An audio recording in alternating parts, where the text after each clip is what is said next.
அகரத்தின் அன்பு வணக்கங்கள். மானசாதேவி என்பவள் ஒரு நாக தேவதை. பூமியில் உள்ள பாம்புகள் அனைத்தையுமே மானசாதேவி தான் கட்டுப்படுத்துகிறாள் என்று இந்தியாவில் வடகிழக்கு மாநிலங்களில் நம்புகின்றனர். மேலும் இந்த மானசாதேவியை வழிபட்டால் பாம்பு கடி குணமாகும் என்றும் அவர்கள் நம்புகின்றனர். இவள் காசியபரின் மனதிலிருந்து தோன்றியதால் மானசாதேவி என்று அழைக்கப்படுகிறாள். இவள் மிகவும் அழகான தோற்றமுடையவள். நாகராஜனின் சகோதரி என்பதால் நாகவாகினி என்றும் நாக சகோதரி என்றும் பெயர் பெற்றாள். நாகங்களுக்கெல்லாம் இவள்தான் அரசி. பாம்புவின் விஷத்தை முறிக்கக்கூடியவள். இப்படி புகழ்மிக்க மானசாதேவியை பற்றி தான் நாம் இந்த வீடியோவில் பார்க்க இருக்கிறோம். பழங்காலத்தில் மக்கள் பாம்பை கண்டு மிகவும் பயந்தனர். பாம்பு கடித்தால் மரணம்தான் என்று நினைத்தனர். எனவே பிரம்மாவின் அறிவுறுத்தலின்படி காசியபர் மானசாவை தோற்றுவித்தார்.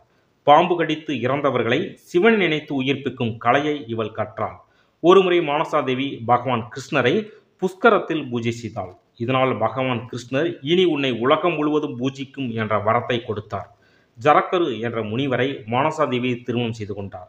இந்நிலையில் ஒரு நாள் மாலை வேளையில் ஜரக்கரு முனிவர் தன் மனைவியான மானசாதேவியின் மடியில் தலை வைத்து உறங்கிக் கொண்டிருந்தார். சூரிய அஸ்தமனம் ஆகப் போகின்ற நேரம் அது.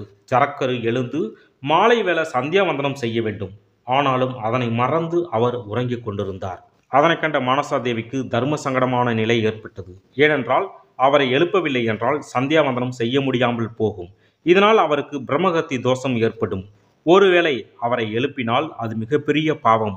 அந்த பாவமெல்லாம் நம்மையே சேரும் என்று நினைத்து தவித்து கொண்டிருந்தாள் மானசாதேவி. கடைசியில் நடப்பது நடக்கட்டும் என்று மன தைரியத்தை வரவழைத்து கொண்டு தன் கணவரை எழுப்பினாள் மானசாதேவி. தூக்கத்திலிருந்து எழுந்த ஜரக்கரு கோபத்தின் உச்சிக்கே சென்று ஒரு கணவரின் தூக்கத்தை கலைக்கும் மனைவியானவள் காலசூத்திர நரகத்தை அடைவாள் என்று கோபமாக கூறிவிட்டு முனிவர் தகம் செய்ய சென்று விட்டார். மானசாதேவி கைலாயம் சென்றாள். அங்கு அவளுக்கு அஸ்திகன் என்ற மகன் பிறந்தான்.